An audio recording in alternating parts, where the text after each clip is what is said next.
Assalamualaikum warahmatullahi wabarakatuh.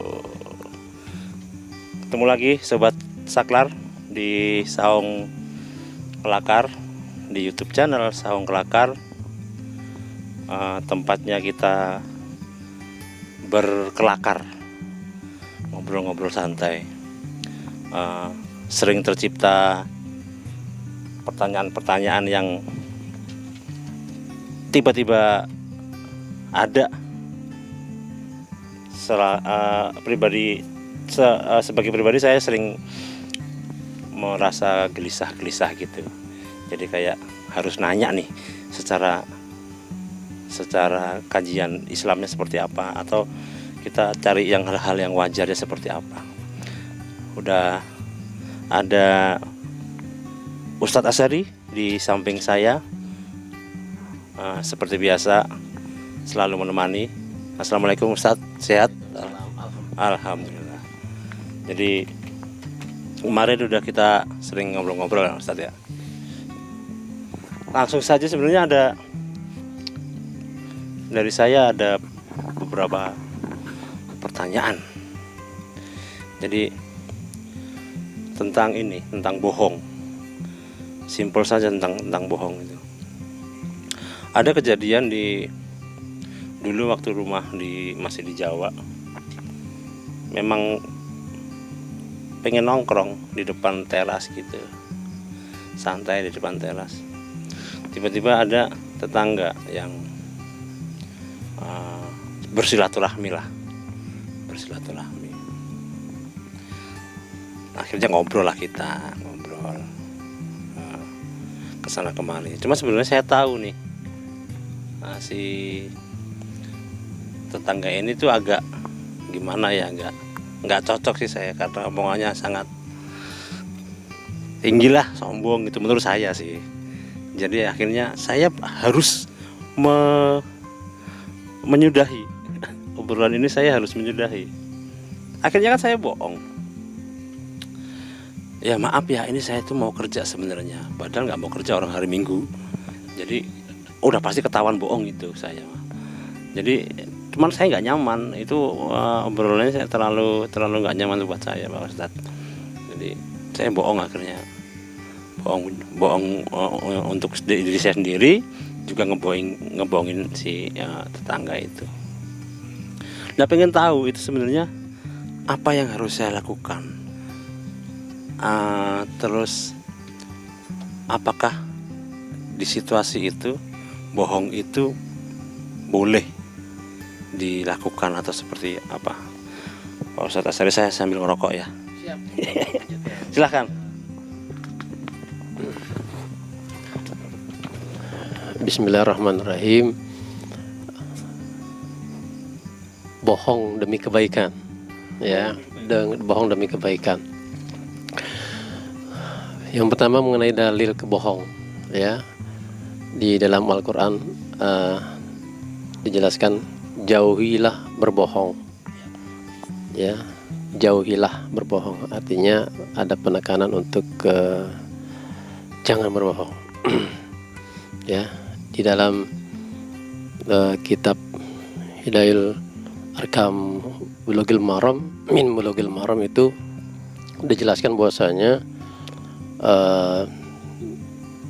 dusta, ya, atau berbohong haram. Namun kalau misalkan ada bohong demi kebaikan, berarti hukumnya mubah. Boleh, ya, maksudnya boleh, tapi harus dilihat permasalahan-permasalahannya. Sedangkan di dalam hadis Rasulullah SAW bahwasanya Rasulullah mengingatkan 3 hal saja tentang bolehnya berbohong. Satu, di saat berperang, ya, berbohong di saat berperang. 2, di saat mendamaikan antara dua belah pihak yang sedang bertikai. Yang ketiga adalah berbohong ucapan suami pada istri atau sebaliknya, ya, itu berbohong. Ya, kalau dalam perang berbohong itu demi strategi. Ya, nggak mungkin kita jujur nanti kasih tahu kita strategi kayak gini, nggak mungkin. ya, berbohong demi kebaikan untuk dua orang yang sedang bertikai, ya. Misalkan fulan disalamin sama fulan yang lagi marahan, terus sama satu lagi sama si B, fulan disalamin lagi sama si fulan, padahal nggak ada. Itu bohong. Boleh nggak? Boleh. Demi terciptanya iklim yang baru. Iya, artinya demi terbuka kembali silaturahim. Ya, berbohong antara suami dengan istri atau istri dengan suami. Contoh misalkan suami pada saat memakan hidangan dari istri yang masak gitu ya, mungkin rasanya nggak ada rasanya, mungkin keasinan, kan ada di zaman Rasulullah. Siti Aisyah susul menyajikan sendiri, merasakan sendiri, oh ternyata keasinan. Gitu cara Rasulullah untuk mengingatkan ya. Banyak contoh-contoh ya, yang pasti tetap dengan adab ya. Berbohong juga tidak boleh kelewatan, karena sudah ada pakemnya, maksud jauhi ya. Tapi ada hal-hal yang bisa diberikan toleransi untuk berbohong, seperti yang tadi sudah dijelaskan ya, mengenai berbohong karena situasi. Pak Guru rasakan ya, pastikan Pak Guru juga sudah mengetahui tetangganya seperti apa karakternya ya, sifat-sifatnya, sehingga ketika di dalam ngobrol-ngobrolnya sudah tahu arahnya kemana gitu ya. Jadi sudah terbaca. Ini bukan saja berbohong ya, menghindari dia untuk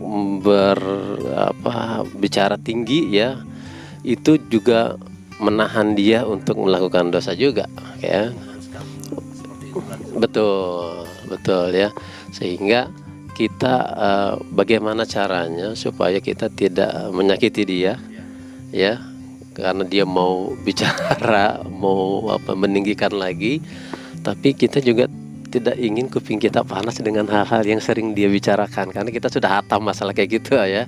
Sehingga kita mencari alasan-alasan yang masuk akal, yang bisa dimengerti sama dia juga gitu ya. Di satu sisi dibolehkan, silakan saja berbohong demi kebaikan itu ya, demi kebaikan dia, demi kebaikan kita juga. Kebaikan dia tidak lagi mengulang-ulang dosanya karena dia sombong ya, mengeluarkan mungkin apa-apa yang dijadikan buat jumawanya dia. Kebaikan buat kita, hati kita, pendengaran kita ya, semuanya dijaga sehingga kita tidak terus-menerus kena virus dari dia gitu. Di hati kita jadi jengkel juga. Oh iya, akhirnya kan kita selalu jadinya seuzon sama dia. Sudahlah, sudah ilfil kan, karena sudah terbiasa, kita sudah hatam masih gitu. Ini dia arahnya kemana kan sudah ketebak gitu ya. Jadi berperang berarti mungkin gini, kalau dalam berperang saya punya ditanya sama lawan perangnya, berapa pasukan saya 50.000, padahal cuma 5.000 sebenarnya. Itu berarti jatuhnya strategi ya. Strategi ya. Oh gitu, sobat saklar. Untuk yang bohong sama anak nih, kan kita suka mendidik anak itu kan memang luar biasa, sangat susah ya. Pastilah semua bapak-bapak, semua orang tua itu ada situasi tertentu harus bohong ini demi si anak ini nggak terjerumus lah. Saya harus bohong itu demi dianya. Itu termasuk di mubah itu enggak tadi Pak Ustadz? Saya pikir bukannya bohong kita ya. Orang tua seperti juga melakukan itu. Orang tua itu untuk bersikap cerdik ya, cerdik untuk bisa menjelaskan kepada anak yang tingkat pemahamannya tidak sama ya, tidak sama dengan orang-orang yang sudah dewasa, sehingga kita harus cerdik bagaimana cara memberitahukan kepada mereka ya, dengan pemahaman mereka ya. Saya pikir bukan berbohong ya, itu cara ya. Kalau di zaman Rasulullah itu strategi berperang, ini kita strategi kita di dalam rumah tangga gitu ya, tidak berbohong. Pada dasarnya nanti dia juga akan mengerti lambat laun setelah dia dewasa pasti juga akan mengerti. Oh, ternyata orang tua saya melakukan hal seperti itu. Maksudnya seperti ini. Oh, mereka akan mengerti. Ya, itu memang ternyata bohong itu tidak semuanya kita bisa mensiasatinya dengan berbagai alasan demi kebaikan. Itu boleh mubah ya Pak Ustadz ya. Ada mubahnya, termasuk ke jangan melebihi batas ya. Ada batil, hal-hal yang batil ya, bohong bahwasanya dia tahu misalkan ada perbuatan ya maksiat tapi dia bohong tidak ada, itu jelas ya tidak diperbolehkan. Atau dia tahu di dalam kerjaannya ada yang korupsi atau ada yang melakukan hal-hal yang maksiat batil tapi dia bohong, nggak tahu, menutupi jatuhnya. menutupi ya. Itu nggak boleh ya. Ada jatuhnya ke apa tadi, haram, dosa. Kalau memang tidak tanya lebih baik diam. Tapi tahu. Tidak ditanya, kalau tidak ditanya lebih baik diam. Jadi gitu teman-teman, sobat saklar. Jadi ada hal-hal yang kita diperbolehkan untuk bohong, terutama dalam kebaikan, seperti contoh-contoh tadi, ketika berperang, ketika dalam rumah tangga dan lain sebagainya. Satu lagi nih Pak Ustadz, saya pengen nanya tentang, sebenarnya ini jadi kayak kultur zaman sekarang tuh, fitnah. Kita udah tahu fitnah itu dosanya sangat besar lah. Lucunya sekarang itu adalah fitnah itu kayak semacam dibikin bercandaan. Jadi kayak misalnya saya ketemu nongkrong sama temen, tiba-tiba ngecengin nih teman saya, pengen ngecengin tapi pakainya fitnah. Lu kemarin jalan sama ini ya, padahal enggak. Itu jadi bahan bercandaan. Itu tuh sebenarnya seperti apa dalam pandangan Islam, menanggapinya seperti apa Pak Ustadz?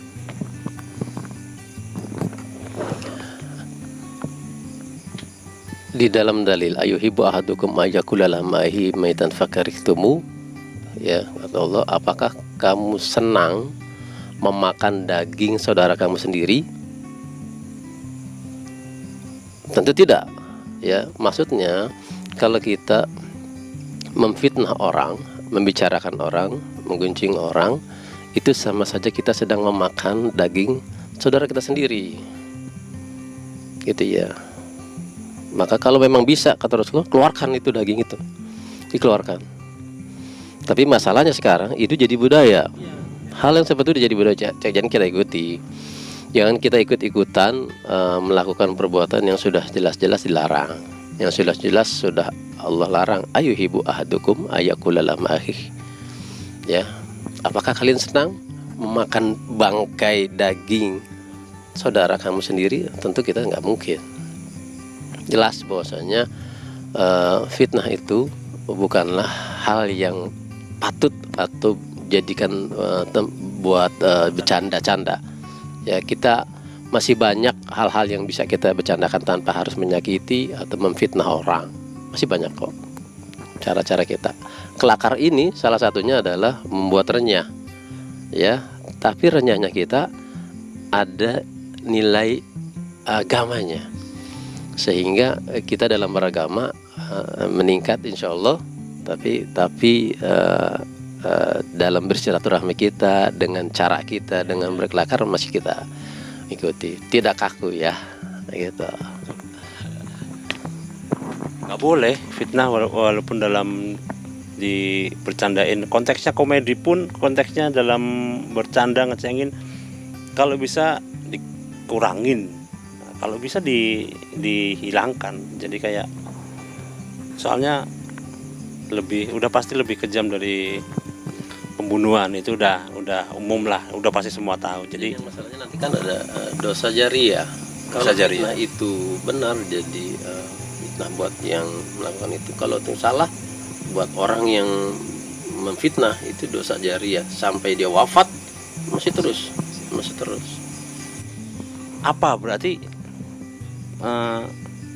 doa apa, atau harus tobat setobat-tobatnya, atau seketika itu harus berdoa? Ya. Yang pertama, karena kita fitnah kepada orang, kita harus meminta maaf sama orang kita fitnahi. Karena itu hubungan kita hablum minan nasnya, kita sedang berbuat dosa dengan manusia. Suka nggak suka, mau nggak mau, kita harus datangi untuk minta maaf. Kalau masih ada orangnya, kalau sudah wafat, ya jangan dianggap sepele juga. Makanya fitnah itu, ya jangan dianggap sepele. Iya. Tapi bisa jadi nggak sadar ini ternyata. Ya, dan sudah nikmat, sudah menikmati perbuatan fitnah yang jadi vitamin mungkin buat dia ya. Jadi kemasannya seperti kayak tongkrongan di pos, di tongkrongan di manapun, di gang-gang gitu. Jadi budaya yang mengasihkan buat yang zaman sekarang gitu. Harusnya bisa di inilah ya. Nah, itu bilang zalik lah ya, kita minta kepada Allah perlindungan dari hal-hal seperti itu ya. Dijauhkan dari perkumpulan seperti ini, membicarakan hal-hal yang ubudiyah, yang ibadah, semakin meningkat keimanan kita, keislaman kita.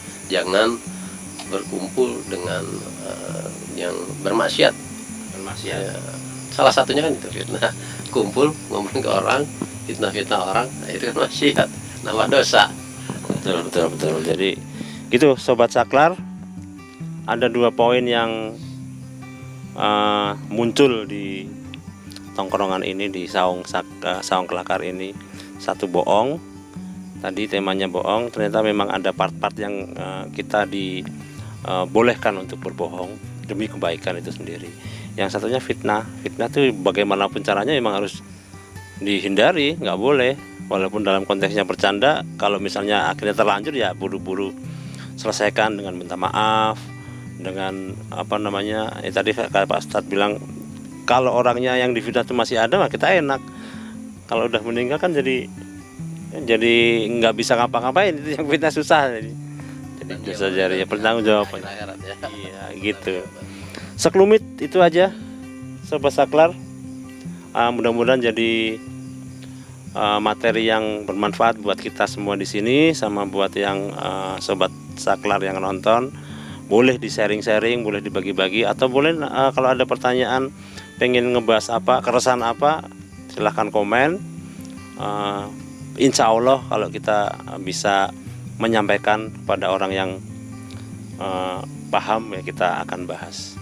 Gitu aja. Saya minta doanya terkait materi tadi, Pak Ustadz. Bismillahirrahmanirrahim. Astaghfirullahaladzim. Allahumma salli ala sayyidina Muhammad wa ala sayyidina Muhammad. Allahumma barik lana fi Rajab wa Sya'ban wa balikna Ramadan. Ya, kita berdoa bahwasanya sudah masuk di bulan Rajab hari ini, dengan banyaknya nasihat-nasihat dari para ulama untuk menghidupi Ramadan ini dengan banyak membaca istighfar, ya, sholat puasa sunnah. Kita berdoa kepada Allah semoga dengan keberkahan bulan Rajab kita diampuni segala dosa-dosa kita yang dahulu, yang sekarang, dan yang akan datang, yang hadir di sini, dan semua sahabat Saklar semuanya. Mudah-mudahan Allah ampuni di bulan Rajab.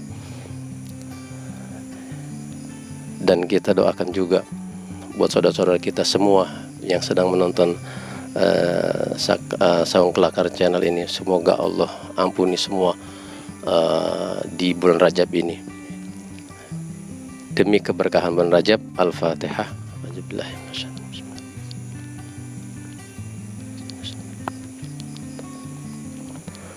Ihdina syaratal mustaqim syaratal ladzina an'amta 'alaihim ghairil maghdubi 'alaihim waladdallin. Rabbana taqabbal minna innaka antas samiul alim, tub 'alaina innaka antat tawwabur rahim. Wa sallallahu ala sayyidina Muhammadin nabiyil ummi wa ala alihi washabihi wasallam. Walhamdulillahirabbil alamin. Terima kasih Pak Ustadz Asyari atas semua yang disampaikan dan doa-doanya. Untuk teman-teman sobat saklar, jangan lupa subscribe, like, komen, di sharing-sharing, dibagi-bagiin, pertanyaan-pertanyaan dikumpulin, tulis di komen. Insya Allah nanti kita kalau ada kesempatan kita akan bantu mendiskusikan. Gitu aja. Saksikan terus, pantengin terus YouTube-nya. Untuk video-video selanjutnya jangan lupa, pokoknya pantengin terus. Oke, assalamualaikum warahmatullahi wabarakatuh.